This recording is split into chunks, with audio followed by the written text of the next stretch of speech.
channel. Now today we're going to do a pretty simple project to start off what I hope can be a little bit of a new series on the channel. A little introduction to this thing. It's an '07 Ford Edge. It's got high miles, it's got some issues, but I wanted something a little bit newer to replace my old Explorer I got rid of over the summer. Just something nice that the family can go in. So like I said, this thing's got some issues. It's got some cosmetic flaws, it's got some drivability issues, all stuff that I hope to take care of and show you guys that you can pick up a car for fairly cheap and bring it back to a good runner and just a nice, reliable daily driver. So restoring headlights is actually a fairly simple venture. You can do it any number of ways. You see a lot of the quick hack videos, that show you putting toothpaste on it or, lighting them on fire, or doing any number of things.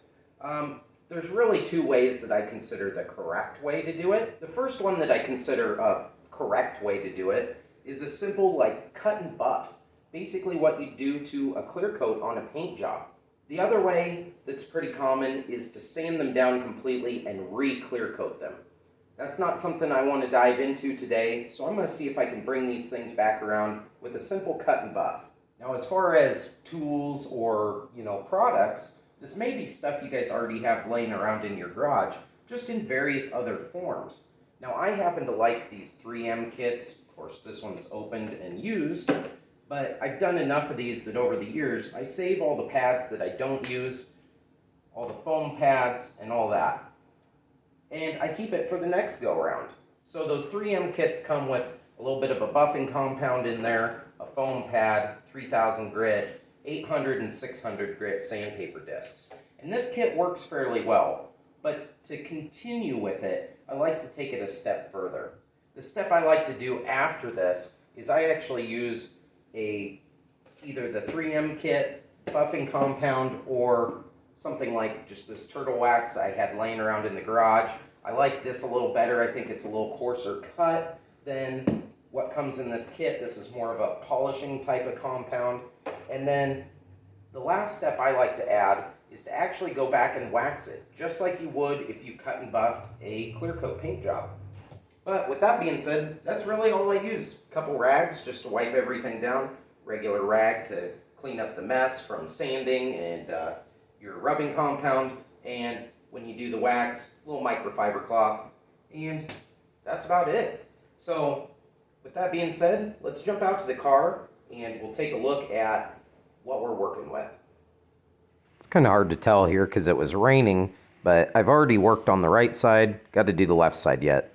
Right, well, not the worst one I've ever worked on, but it's pretty hazy, pretty nasty, and definitely yellowed. So I'm going to go ahead and start with the 600 grit pad. It's also not ideal because it's raining a little bit, but it's kind of tapered off, so should be all right. You can do this either wet or dry. I've had luck with both ways, but usually you just work around, get it all to a nice uniform finish here. You can tape off around your lights if you have really intricate lights that get close to a lot of the body stuff. I'm just taking it easy and trying not to mess it up, so.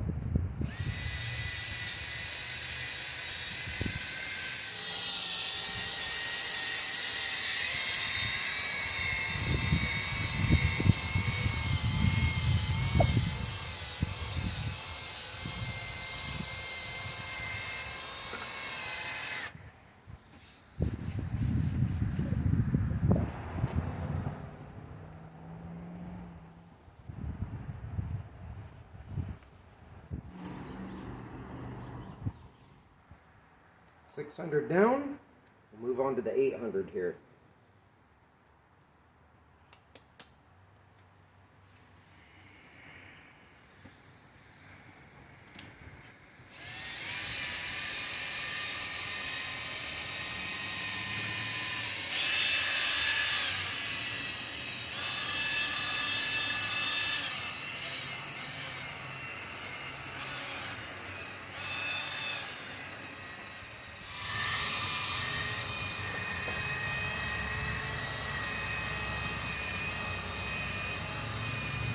Now we're moving on to this 3000 grit, and this thing's just a little thin foam pad. This one's actually well worn, probably beyond 3000 grit. It feels like a piece of paper. On this step, you should really start seeing some of the clearness come out. You want all this haziness to be gone. And again, with or without water, I've had luck both ways. Right now, it's not raining anymore, so we're gonna go ahead and do it dry.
Not looking too shabby. It's getting pretty clear.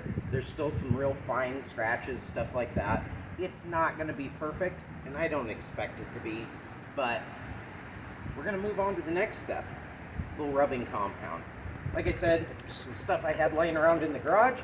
You can use whatever you got, but you want something with a little bit of bite to it. You gotta take out all those fine scratches and stuff like that. At least try to, right? So I usually just put a little dab on the pad here, work it around, and then start going to town on it. Be forewarned, this can all be a little bit messy depending on how you do it.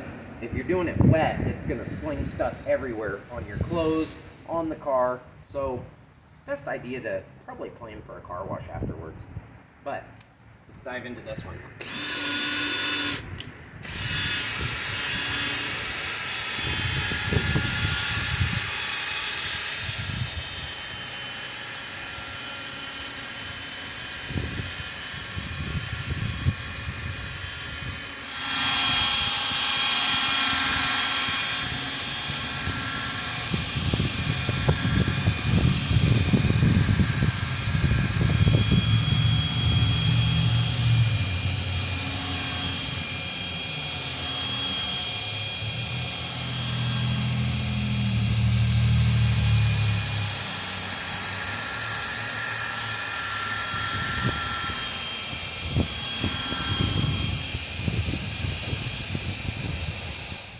In between each step, I've shown it, but I didn't really say it. I like to wipe everything down, make sure I got all the dust, crap, everything off there, and especially this step. You really want to wipe these things down, get all that buffing compound off there. And it really starts to show you what this thing is going to look like, because this is basically your final product. Now, if there's anywhere that you realize that you missed or didn't do as good of a job as you thought you did, it's going to show up right now. And it's okay to go back and hit it again with any of the steps, wherever you think you need to start at, to really try and bring these things around. Just get that as good and clean as I can, because then the next step, we're going to put a coat of wax on it. Alright, next step to really help keep these things looking good for a long time is just a coat of wax. Any old wax will do. It's not going to be a permanent repair, so you need to upkeep this just like you would the paint on your car. This can re-yellow over time, and usually a simple hit with the wax will do it. Maybe a little light hit with the buffing compound and then another coat of wax, but this should keep them looking good for a long time. So again, just like the buffing compound, I'll put a little bit of wax here on my power ball. Just work it around, then start working it in.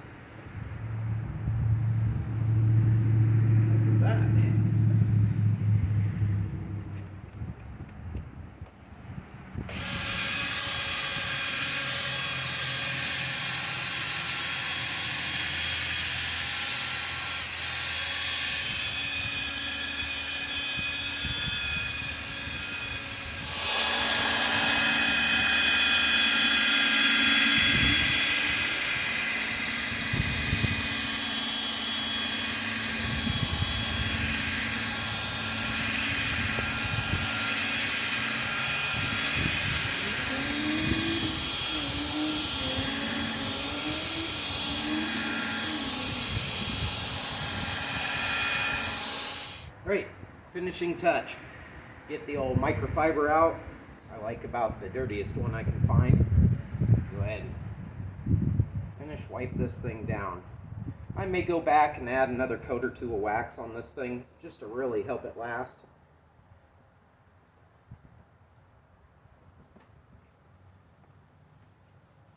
But otherwise, for a few minutes of work and just some stuff I had laying around the garage, even if you got to go buy this stuff, it really isn't all that expensive, and it's definitely a lot cheaper than a new set of headlights. And for the little bit of effort I put into it, these things are about 90% of what a new headlight's going to look like.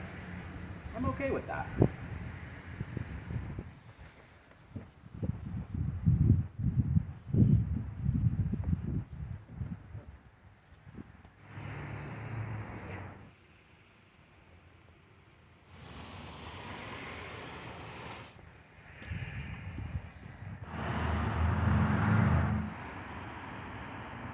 Alright guys, well, I can't make that any simpler. That is a super cheap, super easy way to make a vehicle look completely different. Anyway, I hope that helped you guys out, and yeah, we'll look forward to the next one.